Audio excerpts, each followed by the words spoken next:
We begin with new American airstrikes inside Syria overnight. A monitoring group says the bombing took place near Abu Kamal along the Iraqi border. They are the latest attacks in what the Obama administration says will be a long campaign against ISIS and the terror group called Khorasan. The airstrikes in Syria started Monday, and this morning we're getting a better idea of how successful they've been. David Martin is at the Pentagon with new details about the latest American action. David, good morning. Good morning. U.S. and Arab aircraft continue to fly reconnaissance missions over Syria, assessing the damage done by Monday night's raid. And overnight, they spotted an ISIS staging area near the Iraqi border and launched 2 strikes against it. But there are still plenty of targets left, and the director of operations for the Pentagon made clear that the first night's strikes would not be the last. You are seeing the beginnings of a sustained campaign, and strikes like this in the future can be expected. The U.S. and its Arab partners launched a total of 168 weapons during a 4-hour period. This strike was against an ISIS training area. Almost all the weapons were precision-guided, and most of them were launched by the U.S.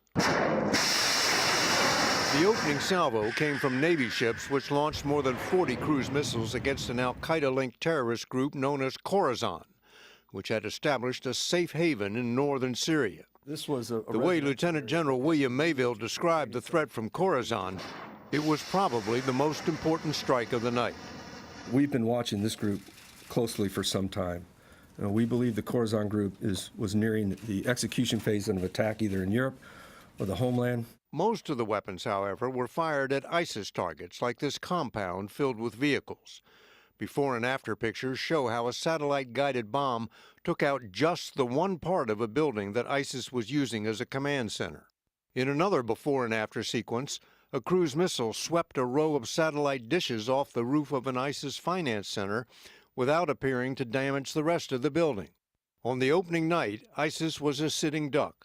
But Lieutenant General Mayville doesn't expect that to last. They are a learning organization, and they will adapt to what we've done and seek to address their shortfalls and gaps against our air campaign in the coming weeks.